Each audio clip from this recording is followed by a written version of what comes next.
The Notre Dame Senior Alumni Association proudly presents the 2023 Kickoff Preview Signature Event. Hi, everyone. I'm Pat Scanlon. Well, the countdown is on to the Irish opener in Ireland. Camp is over. They're in game preparation for their first game against Navy. The countdown to kickoff is always an exciting time for us, of course, for the senior alumni. We appreciate you watching us online. And, it's season number 2 of the Marcus Freeman era, with many changes to talk about tonight. New offensive coordinator, new offensive line coach, new special teams coach, and yes, a very dynamic quarterback. Lots to talk about tonight. And of course, later in the telecast, we'll be speaking with Irish ND Sports insider Eric Hansen. He'll be telling us what's on his mind, as well as Irish Sports Daily's Jamie Uyeyama, who's going to talk a little bit about recruiting, some of the young players, etc. Always great to have those guys on with us in this special.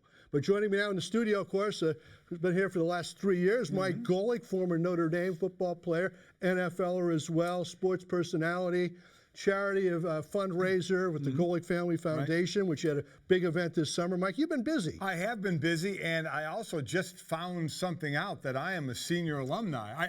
I did not know that it started at 60. I am 60 years old, and the first thing I asked you was, what do we get?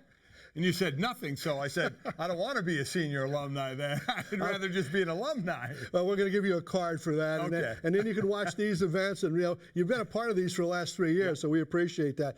Mike, season number 2 for Marcus Freeman. Everyone's pointing toward Ireland, but it's going to be a great schedule. But tell me a little bit about your thoughts for Marcus going into his second season as head coach. Well, I mean, he even said, he talked about that first year. What do you talk about when you're at Notre Dame? You talk about national championships because we're not in a conference, right? And maybe there was too much talk about that's the ultimate goal, even though we know that's the ultimate goal. Next thing you know, we're 0-2. And all that is out the window. 1 loss you can eat, 2 losses you can't. So I think the biggest thing for him is he realizes, hey, let's just start the work day by day. All the old cliches you use. I think he understands that. And I think also the next step on the field for him is going to be, you have to win those games you should win, right? We know a team can give away a game here or there, but if you're going to be in the national title hunt, you can't give one away. You can't lose to Marshall. You can't lose to a Stanford team that's only win was against Colgate. And I ain't talking out of school because the person that knows this the most is Marcus Freeman. So those things can happen. Take care of your business. We know the schedule. I'm sure we'll get into. We know of, Ohio State and USC and Clemson, those 3 big-time games that are going to be there. We hear everywhere the over-under for Notre Dame wins is 8.5, which I clearly go over on that. So I don't think there's any doubt he's learned going into his second year and is able to take a bit of a breath as well. And I think that will go into the players too. And, coming off a 9-4 season, a couple of disappointing losses last year, as you said, I'm hearing some talk today, someone was saying, Notre Dame lines up 11-1, they're going to be in the playoff hunt. Notre Dame will be in the playoff hunt with 11-1. But again, who did you lose to? Who's that one loss to? When did you lose? And what was the rest of their season like? There's a whole lot going into it before we get into the 12-team expanded playoff that we will in a bit. Next year. Next year. But this year, it's still, the committee members voting the 4 in. You absolutely can get in with 1 loss. You basically aren't getting in with 2 losses, especially if 2 losses, if you're playing for a conference title, you may have a shot. 2 losses in Notre Dame being an independent, not playing in a conference title, you have no shot.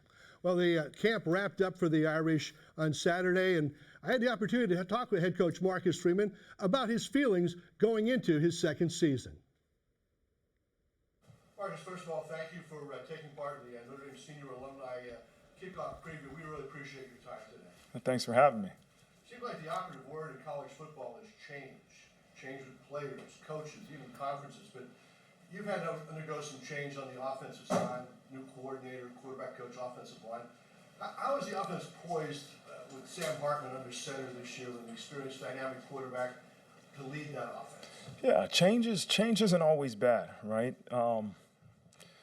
Change can be a really good thing, and we've had some changes on the offensive side of the ball, but I really am pleased with what I've seen out of that offensive group, starting with Coach Parker, offensive coordinator, and Gino Gaduli, our quarterbacks coach, and Joe Rudolph, our O-line coach, and then There's that quarterback, Sam Hartman, you just talked about. He is an experienced, a talented football player, but really experienced. And so what you see is really an unwavering, almost personality out of him. You know, the good, he's never too high, and the bad, he's never too low. He's very consistent. And his quarterback's coach is very similar to that. And it's been just good to see the production and performance of our offense. Defensively, you're number 2 for Al Golden as defensive coordinator. How is the defense, I hear you're talking about a lot of competition, a lot of physicality. How is the defense poised for this season?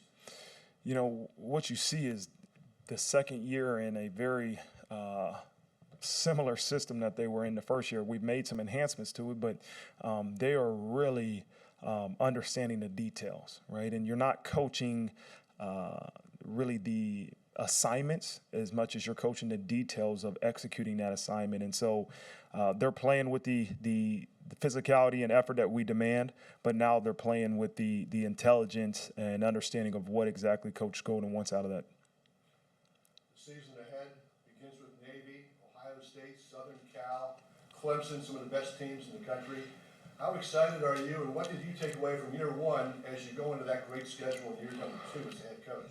Yeah, what you learn at the year 1 is that every game's a challenge, right? And that you can't look past the first one, right? And it's going to be a huge challenge. We faced Navy in Dublin, Ireland, and then we come back home on a short week, really, to play Tennessee State. And so we have to just continue to focus on being at our best. Right, that's our job. Is these 12 guaranteed opportunities, we are at our best, and to go out there and execute and perform it at our best. Coach, thank you for your time today. Thanks for all you do for the Notre Dame alumni. Thank you. Year number 2 for Marcus Freeman. You know, it's not an easy job here at Notre Dame to jump in as the defensive coordinator to the head coach last year. Had to come up with a new defensive coordinator and Al Golden. So there was a lot of change last year as well. But I think he feels a little more comfortable, a little bit at home. He's got his guys around him now. Jared Parker, he's had a relationship with, you know, so many other coaches. So I think things are really beginning to mesh for him. Well, and also between coach and players. This is now year 2 of Marcus. The team has Marcus's personality. The message he's sending, you have to get your leaders to buy into. And I think he's gotten that. They know how he runs his business and what's expected out of them. Listen, people love Marcus Freeman. They love him. Players love Marcus Freeman. It's hard not to talk to him for 5 minutes and say, wow, what a guy, right? But he, again, as much as anybody else knows, that's all good and well, but wins have to come with it, with this job. So while the arrow was up on him and recruiting, on him and player relations, now it has to project onto the field. Now there has to be that practical application of saying, okay, the message got through to the players, recruiting, we're bringing in top recruits each year, but now we have to see that on the field in the form of all wins. And we're going to take a look at the full schedule for the season. It's quite a schedule, as we mentioned, you know, starting off with Navy in Ireland and then Tennessee State for the home opener on September 2nd, NC State, Central Michigan, then everyone's looking forward to the rematch with Ohio State in late September, and Duke, Louisville, and then what a great home schedule. Southern Cal back here in South Bend, and a long bye stretch there between Southern Cal and Pittsburgh, which is interesting. I think has something to do with the fact the Navy game was moved up and played so early. Then it's Pittsburgh, Clemson down in Death Valley in the first week in November, and then we'll finish up at home with Wake Forest, and then with Stanford in California. Mike, it's a heck of a schedule. So again, we're to the point, not being in a conference, not worrying about a conference championship, to say, look at the games we're pointing to. Last year we opened up with Ohio State, right, and played them well, especially the defensive side of the ball. We just couldn't ignite enough on offense, and that's the expected change this year with Sam Hartman, though we'll get into that a little bit when you lose your top receiver and who you're relying on at the wide receiver position. But now we have a throwing quarterback, so the expectation is we'll be able to throw ourselves back into a game, or if we have a lead, be able to keep it even if we have to still throw the ball if the running game is not working. But we all know what we do as Notre Dame fans, right, because we're not in a conference. We point to Ohio State, USC, Clemson, and say, those are the games. We win all of those. We win 2 out of those 3 and take care of business in all our other games. We should be right where we want to be because that is Notre Dame's goal every single year. Well, you mentioned some different options on offense. You mentioned a quarterback that can throw you back into the game. That is Sam Hartman, who the Wake Forest transfer, threw for 3,700 yards last year, 38 touchdowns, 12 picks.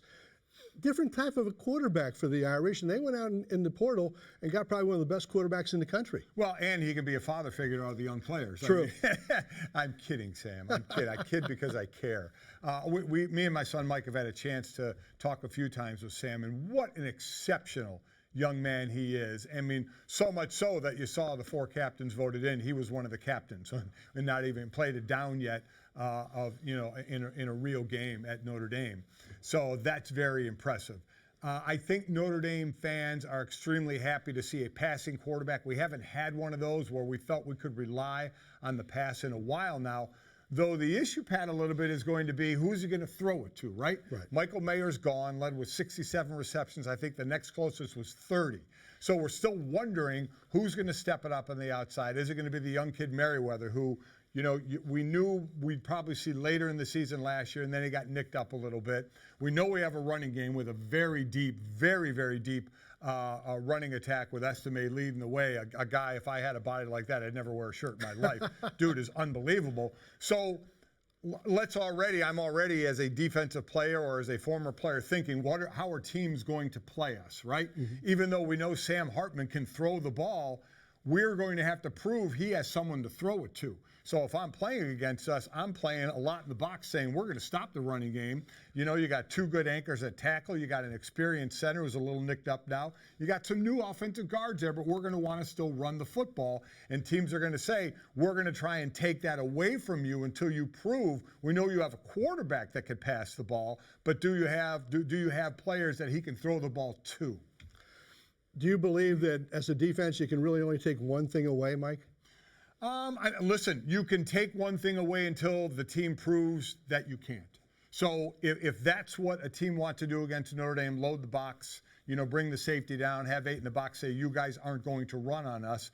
It would still be nice to prove you can go ahead and play smash mouth and run on them, but you have to find a way to back them off, right? And that's going to be with the passing game. Now, I'm not saying you got to, fire it downfield. There are ways in the passing game, and listen, Tommy Rees had to find ways last year with the limited power that he had outside of Michael Mayer on what was going to happen with the passing game.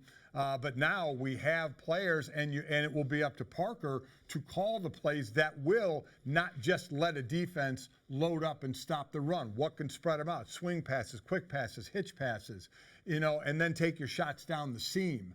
So there are ways that a coordinator and a play caller can help ease that pain. The best thing in the world, though, is to be able to line up, put your hand in the dirt, basically tell the guy across from you, we're running the ball, and be able to run the ball. Then you own the line of scrimmage, and you can basically own the game. Let's talk a little defense. Al Golden is defensive coordinator, 2nd year, experience in college, experience in the NFL.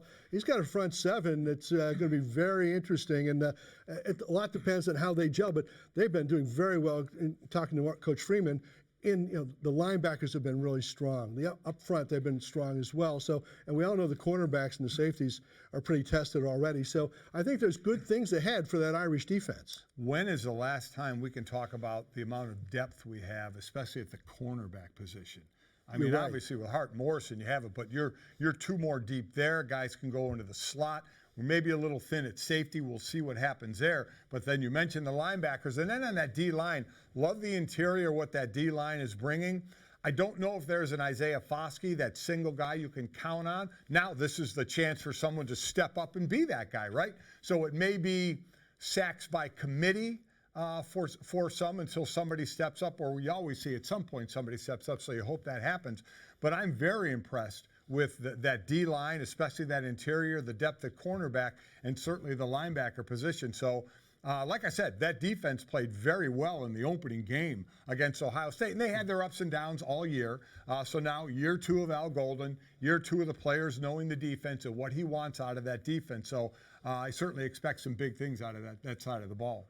Before we bring in Inside ND Sports' Eric Hansen, let's talk a little bit about Al Golden's scheme, and I know one thing he said in the offseason was it really needed to work on the red zone defense. They gave up a lot of points once the opponents got inside the 30. Played very well, between the 30s, but there were times when they really gave up easy touchdowns in that red zone. Yeah, listen, and it's the old bend but don't break, and they were breaking in the red zone.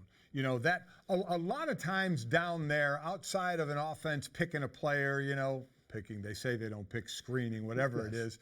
A lot of it just comes down to executing your job. If a team's on the 3-yard line, there's not a whole lot of places they can go, right, when they're on the 3-yard line. I know as a former D lineman, it's make a pile and let your linebackers and secondary make some plays. So it's taking care of your responsibilities there. And down on the goal line, there's not a lot of trick plays that go on. Occasionally there are, but usually it's just mano-y-mano.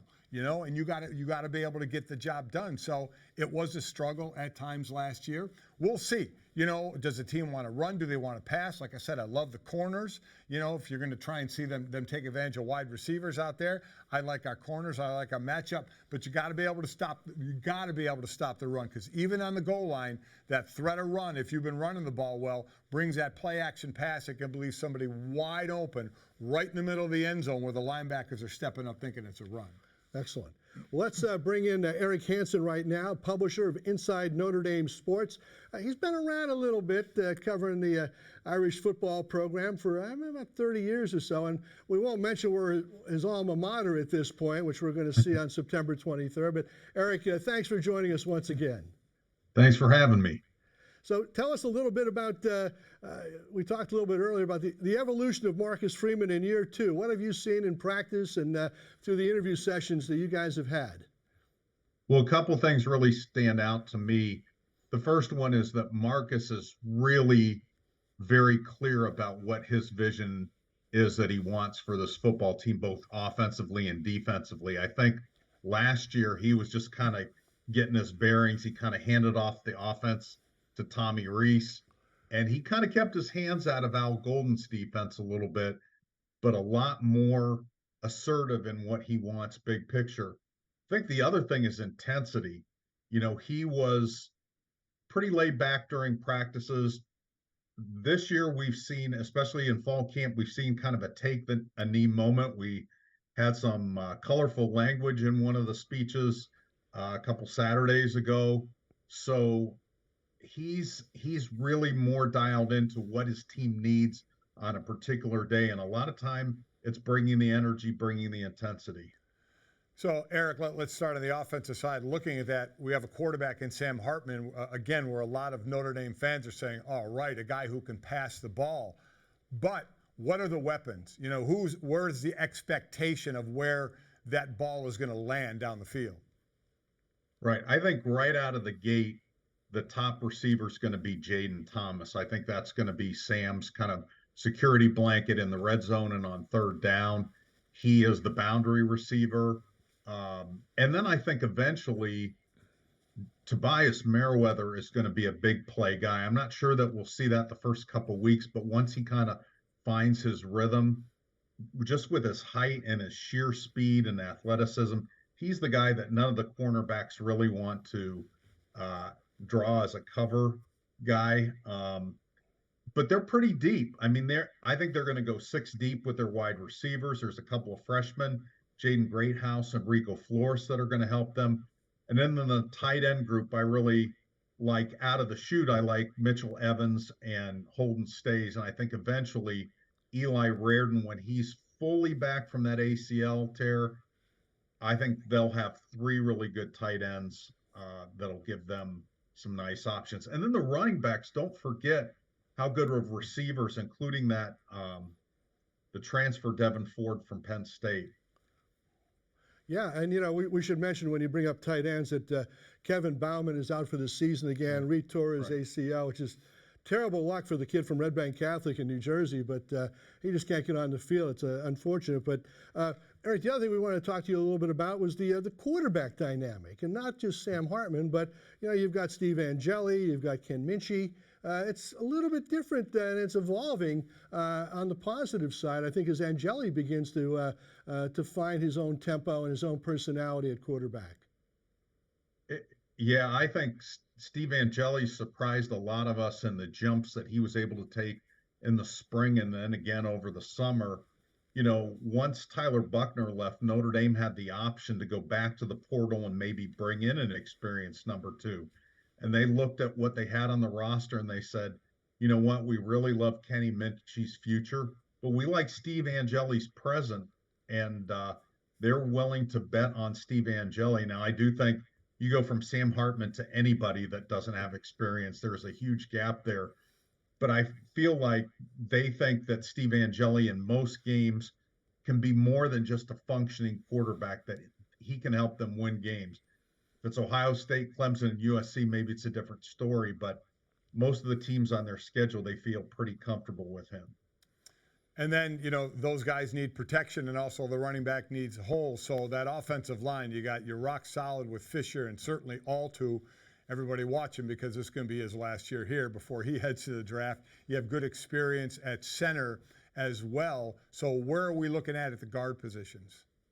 Right. And we should mention Zeke Correll was out of practice today. We don't think it's a long-term injury, but it just goes to show you better have depth there. It looks like Rocco Spindler, who I think is everybody's kind of favorite guy. Maybe it's because his name is Rocco, but he overtook Andrew Kostofik. Andrew, I think, had the lead there through the spring and into fall camp, and it looks like Rocco's probably going to be the starter there. Marcus Freeman said Pat Coogan and Billy Schrouth were still battling it out at the left guard. I'm really a little bit surprised that Billy Schrouth didn't lock that down, but that means Pat Coogan really surged, because I know Billy Schrouth is a guy with a really bright future. So Pat Coogan, if he's the starter, he certainly earned it. One more before we get to Jamie, Eric. What about offensive coordinator Jared Parker? You've seen him in practice. You've talked with him. What do we expect from our new offensive coordinator, who has experience at West Virginia and some other spots, but certainly his first role here at Notre Dame as offensive coordinator? Yeah, I mean, I know that he wants to show us a lot of vanilla when we're in practice and so forth, but I think it's easy to deduce just what we've seen and his philosophy. He's got a lot of different experiences, including air raid in his back pocket, that he can add to what Tommy Rees was doing. And he really wanted to start with the Tommy Rees kind of Brian Kelly concepts and build on that. And I think what we will see for sure is a more dynamic offense and concept, that you're going to see a more vertical passing game. You're going to see the wide receivers a lot more involved, because they're better and they're deeper there, instead of kind of bullying people with the run game. But you're going to get doses of that too. He wants to be able to do all those things depending on the opponent, depending on the situation. He wants to be able to flex all those muscles, instead of just being a team that kind of bullies you with the offensive line and people win or lose by stopping your run game. How about your thought process on, again, experienced some on the offensive line and experienced quarterback, a great rushing attack, about getting the receivers and tight ends involved early to build confidence early on, especially before you hit those bigger games? Yeah, I think that's a great point, Mike. And when we think about even going against Navy, a team that really sold out against the run, they were number 2 in the country in rush defense. They were in the bottom 10 in pass efficiency defense. So there's opportunities there right away to get them involved. And then by the time you get to the Ohio States and some of the, tougher teams on the schedule, you're going to have that balance, because you're going to need it. Because Sam Hartman is ready. I mean, they have the athletes to get down the field. You're right, building confidence, both with the receivers and just the chemistry between Sam and those receivers and the trust. Jaden Thomas is there. Everybody else has to kind of come along with Jaden Thomas.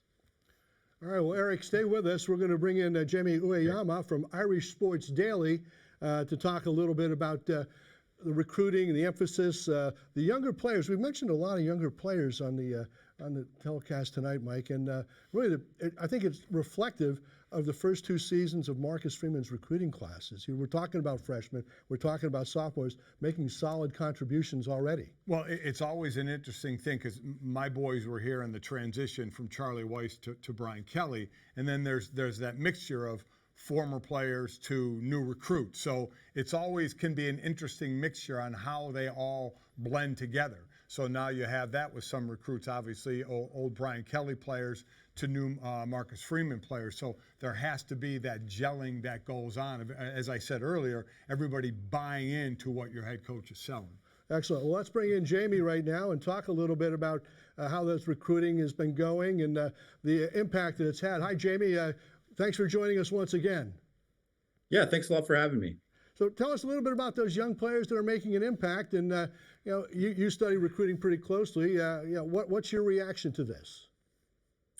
I think this is probably, I've been covering the team for not nearly as long as Eric, but since 2015, I've been covering the team for Our Sports Daily, and this is easily the most talented freshman class that I've seen in a fall camp. There are just so many players that are kind of advanced beyond their years, whether that's physically. There's probably like 5 or 6 guys that I would say look like they've been in the strength and conditioning program for a couple years, and that's just rare. You just don't see that, especially at Notre Dame.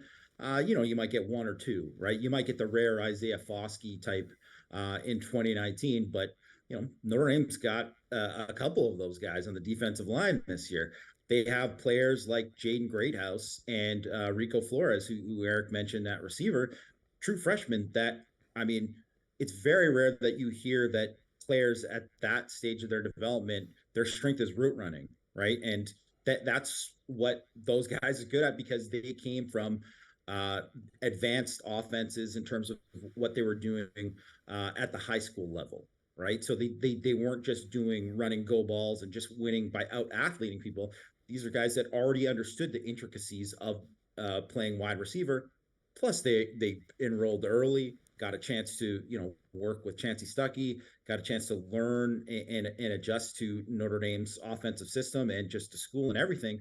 And you've seen those guys grow incredibly from the spring to summer, and that's happened a lot. And you're seeing that all over the roster, really, with especially with the freshmen and sophomores.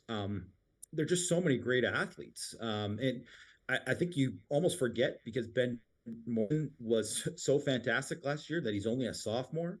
But you have Jaden Mickey, who's also a sophomore cornerback, who's really taking a step this year. And then you have Christian Gray, who's a freshman corner that in a lot of other years, he might be a guy who could start for Notre Dame, but they just have that kind of depth at cornerback where he's going to play, but he's not going to be a starter because they have, a couple of NFL guys starting already there. And you can go really throughout the roster, really like from every position, especially on defense. I really think it's just a fantastic group on defense that they signed. And there was a lot of focus on losing some recruits throughout the process. Obviously, they had some high-profile misses. Peyton Bowen was a guy who ended up at Oklahoma, signed with Oregon, ended up at Oklahoma, was committed to Notre Dame for a long time. And I think there was probably too much focus on that, and it got lost about the talent that they did sign. And it's really a tremendous group. It is an amazing thing, and it's something when you're players playing with your new teammates that you can really only see when you're on the field with them, doing drills with them, in the weight room with them, and just say, well, that guy's different. I remember when Mike and Jake were here, they were like sophomores and juniors with Stephon Tuitt's true freshman year. And I remember them calling home and saying, there is a guy that looks like he could be in the NFL right now. And obviously Stephon Tuitt proved that you could do that. So I saw him as a senior at the USA versus the World All-Star game with USA Football down in Austin, Texas. And when he stepped on the field in practice, it was just an unbelievable fit. The coach said he'll be playing on Sundays. He wasn't even graduated as a senior at that point. Amazing. You want to do a birth certificate check on some guys like that, but you're so correct in saying you can just tell. So along the lines, you said losing some recruits, and you lose recruits for different reasons. But in this new era we're in, how much is NIL becoming a factor in getting recruits and or losing recruits? I mean, it's certainly a factor. It'd be lying to say that it wasn't. Especially there's some guys that, things change, priorities change because of other, people involved, whether it's, parents or just themselves, and because they're getting different offers from different people, and that obviously is a frustrating thing for coaching staffs to have to go through. I think though that we've seen, especially with Marcus Freeman's staff, and he has a great recruiting staff. I think just the position coaches, you think they do such a great job overall at building relationships, but really all the way down to like the personnel staff and the scouting staff that all they've built there too, that they identify players really, really well. And they're looking for talent first, right? They're identifying the player over the person and all that, but they also find out pretty quickly whether or not this person is a fit and what their priorities are. Because if they're coming out and they're mentioning that is their number one goal is to get the most money from NIL or what, then they probably know that isn't a person that isn't going to be the right fit for Notre Dame or the right fit for the program that they want to, especially because there's all these other things that go on along with NIL in terms of, a recruit getting paid more than someone who might be the best player on the team, right? Like there's all these other things that can come up that really can have an impact on your roster and the chemistry of your team, right? So I think you want people to earn playing time, to earn everything that they've got to.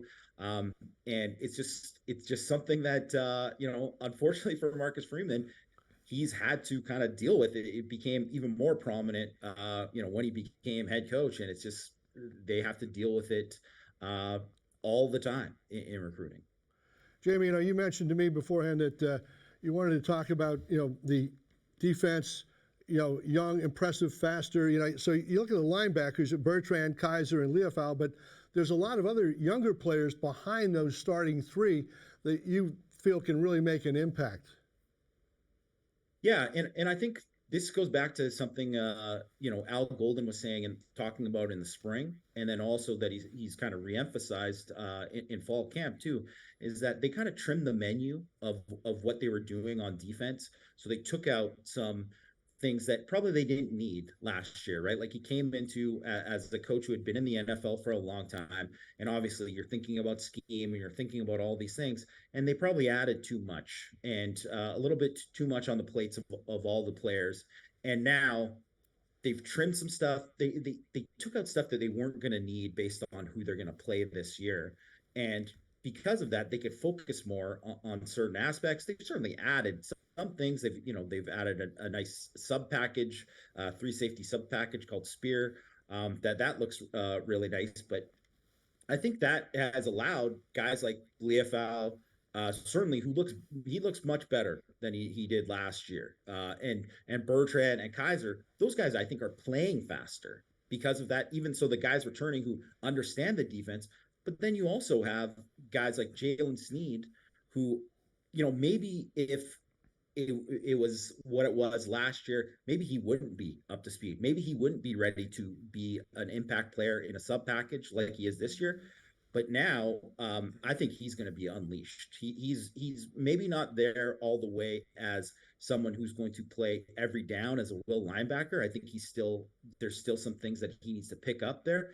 But just in terms of his impact as a blitzer, what he can do rushing off the edge. They were using him and Leofau both there off the edge and some of their sub package stuff. I think Drake Bowen is a freshman. You don't normally think of freshman linebackers. There's only so many Manti Te'os and Jalen Smiths out there, but Drake Bowen is someone that I think is probably going to play this year, at least a little bit, right? I certainly don't think he's going to take too many snaps away from JD Bertrand, but I mean, that could be your future Mike linebacker right there. And physically, he's already someone who fits, but you see him like really kind of shine already. And Jaden Osbury, another one, as who also came in as an early enrollee. He made some nice physical strides over the course of the spring to summer. And during the scrimmage that we were able to watch last Tuesday, he was all over the field. He made double-digit tackles, whether it was inside, whether it was on the perimeter. He was involved everywhere. And he's from Baton Rouge, Louisiana. He's got that SEC style speed, and he doesn't play like a guy who is figuring stuff out. He's playing out there, playing instinctive, and I think that's a credit to the Notre Dame coaching staff and specifically Al Golden for giving these guys an opportunity where they can play fast. So along those lines, some of these true freshmen that you just mentioned that are playing well, but probably won't unseat some of the players in front of them. Where is the line of saying, okay, maybe they can get some snaps, but we don't want to get them to get more than 4 games in and preserve that year? I think it's going to be interesting because there's some of those guys. There's certainly a lot of guys that they're going to be probably careful with, and because of how the schedule works out this year, where they're playing Tennessee State and Central Michigan and those first 4 games. Navy. I think Navy always plays Notre Dame tough, and I think that is a game for where sure. maybe you're not going to play too many true freshmen in that game. I think it's a tough situation to put those guys in. But I think you're going to probably have an idea pretty early, right? Because if Notre Dame is playing well, like they should beat Tennessee State and they should beat Central Michigan by a lot of points. And there should be opportunities for those young guys to play. And then sometimes it's just making the most of those opportunities and kind of seeing where they're at. Because I think I would have said prior to seeing him in fall camp, I would have said a player like Boubacar Traore, who's a Viper for Notre Dame, a defensive end, I would have thought he would have been a redshirt candidate for sure. Well, it just so happened that Junior Tuihalamaka was banged up a bit in camp. Boubacar Traore got a lot more reps than he normally would, and he shined. He really, really stood out. He's got some special ability as a pass rusher, and I think they have to kind of weigh whether or not Viper. So he probably doesn't have to play, but one, he might be too good to keep off the field, and the other thing is he might not be someone that stays 4 years if that's. They have some of these guys that have that kind of talent that could be players that aren't going to be there for 4 or 5 years, right? So I think all of that kind of needs to be weighed in it. I think these are all good problems to have, right? When you're making those kind of decisions. Well, let's take a look at our season schedule, and we'll talk a little bit about a few of those games, Jamie, before we bring Eric back in. But it all begins against Navy with a new head coach in Ireland on August 28th, and that's as you say, the option, triple option of Navy and whatever the new coach has in store, Mike. How do you go into and plan for a game like that? And then it's a great lineup of competition for the Irish this fall. Yeah. Oh no, certainly. I think when you're looking at where with Navy, I think it looks like a lighter schedule early. I mentioned the Tennessee State and Central Michigan, but I think they're going to be tested early on by. I mean, Navy obviously certainly gave them all they could handle in terms of what they did defensively. They're going back. That's Brian Newberry is the defensive coordinator there. He got elevated to the head coaching position. They're going to stay aggressive, right? They're going to attack all the time. They're going to make it hard to run the football. So they're going to make Notre Dame beat them and make them make plays through the air. So that's going to be, a test for, these starting 2 brand new guards. That's going to be a test for Notre Dame to be able to overcome. And then I think even though NC State is replacing a lot of people from their team, they have, a very experienced defensive coordinator, Tony Gibson, who's certainly been very successful. They're coming off 2 years where they're both like top 15 defense in the country. And they still have some, they have a couple of guys who are going to be all ACC first team guys going into the season. And he is very, very aggressive. He blitzes his inside linebackers a ton. So they're going to challenge Notre Dame. And I think, it'll be good tests going into and into where the meat of the schedule, where they're going to play. Obviously, you got Ohio State. You have 2 games on the road. Duke is going to be tougher than people think, right? Obviously, they won 9 games last year. Louisville, I mean, we'll see where they're at with Jeff Brom. They certainly replaced, close to half their roster with transfers. It's a really going to be interesting to kind of see where they're at. But then obviously you have USC, and then the closing it out with Pitt always plays Notre Dame tough. Everybody knows no matter what year they have, like, who knows what you'll see from Phil Dracovic, who's transferred there from Boston College. Obviously he's the former Notre Dame quarterback, but at Clemson, Wake Forest, at home to finish it up. And I think Stanford is the one game where they really do not bring a lot back, and that's going to be a tough year, I think, for they got a new coach in Troy Taylor, who came from Sacramento State. I don't think they're going to be very good this year, but hey, Brian Kelly sure knows that it's somehow, even though they don't have the biggest crowds there, it's not the easiest to win there out in Palo Alto. So we'll see how that goes. I tell you what, as a defensive player, I hated playing the armed forces. So right out of the gate playing Navy, because you cannot project their speed from a show team and what they do. You're not going live. You're not throwing at the defender's legs like they're going to do. You cannot mimic that offense. So as much as you practice it on defense, it is going to be an absolute different speed. I went up to the offensive side of the ball every time we played an armed forces team, and I said, please score a lot of points. So to please score a lot of points, so we're not a tough game in here, and they have to actually throw the ball a little bit to get back into it. So from the defensive side of the ball, right out of the gate, it's going to be a test. All right, Jamie, let's wrap it up. What do you think season schedule, wins and losses?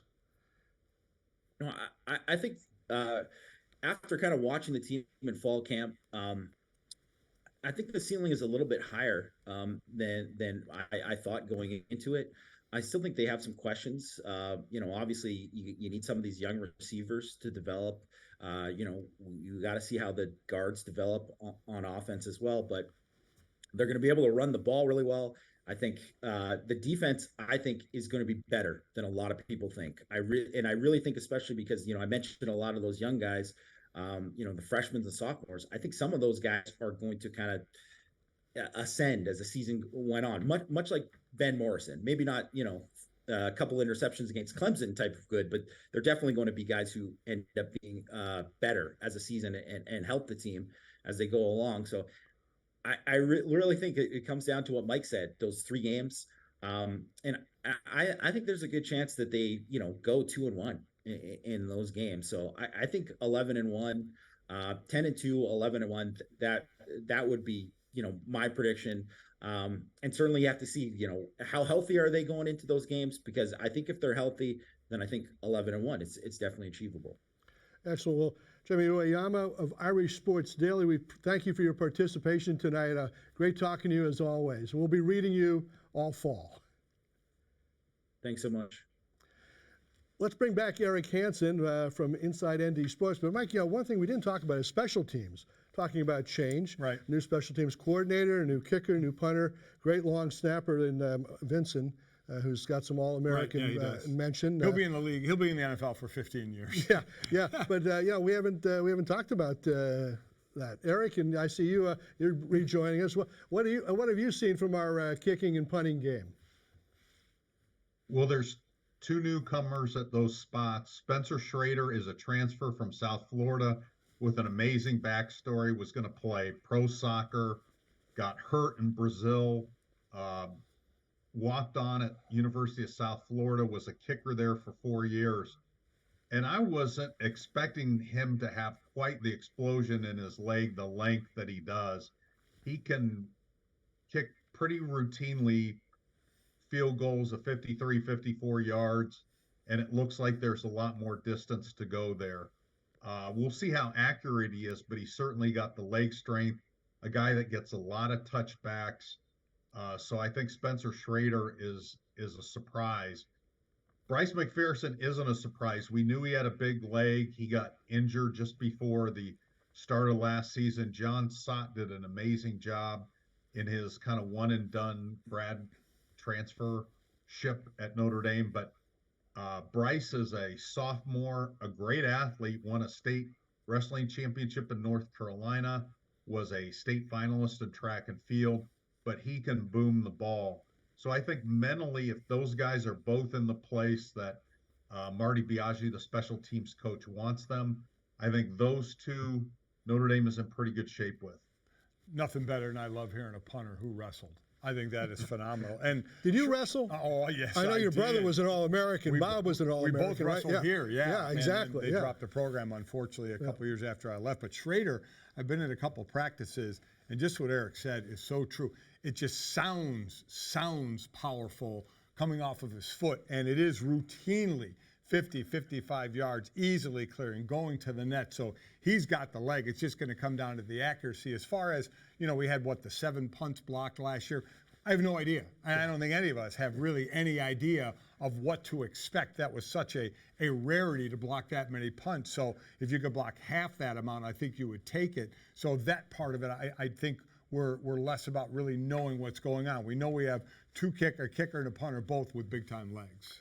Absolutely. Eric, so your thoughts as we look ahead to the season with begins against Navy. Where do you feel we're going to wind up as you want to take us through the schedule?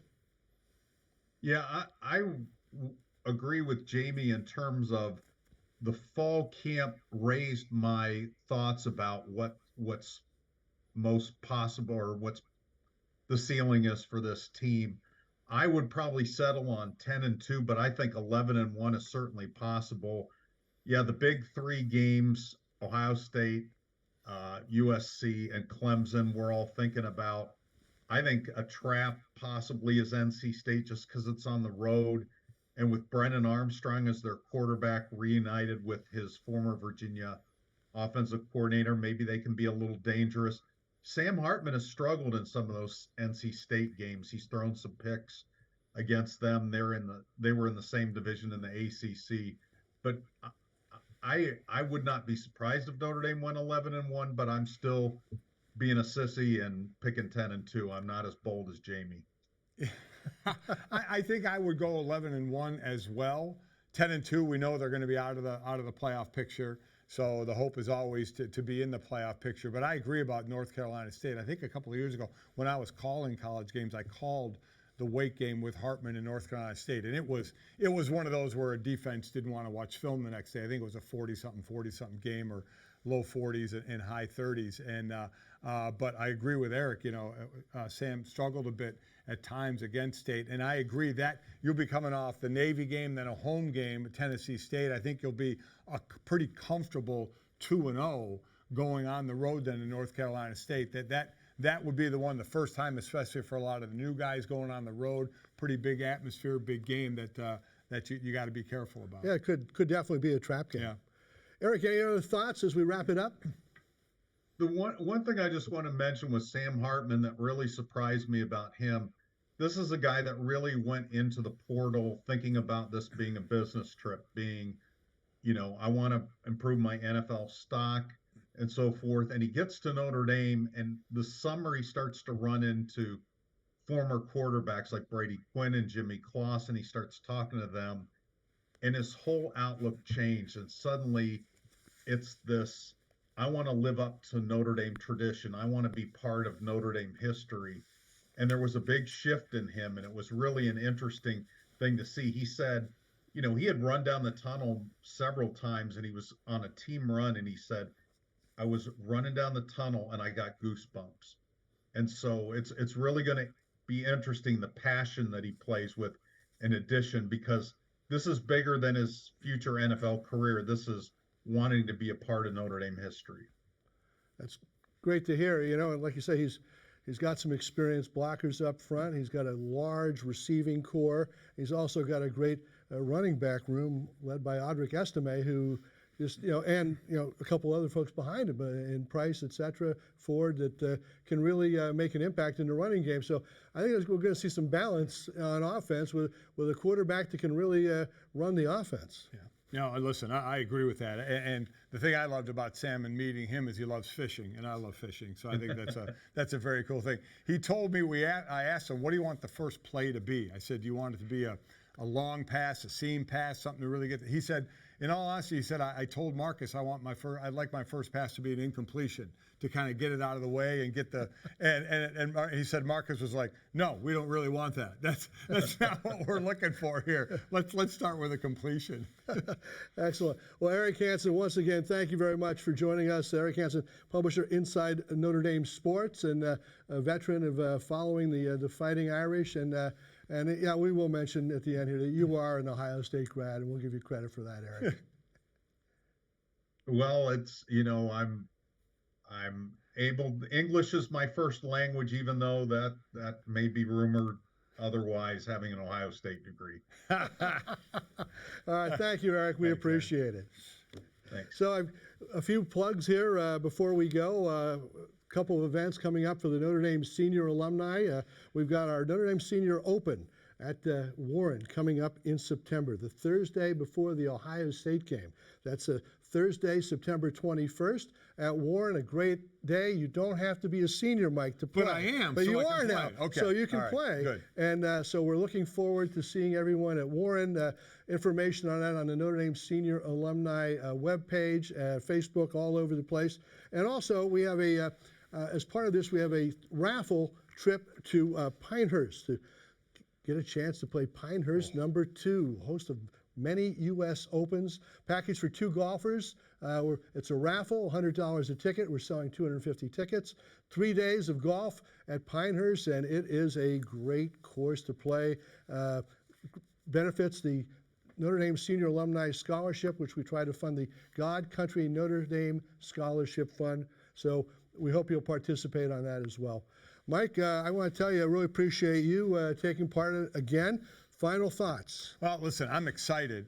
Again, this year, I think that we go in to games that if we have to pass ourselves back into games, we can with the quarterback that we have.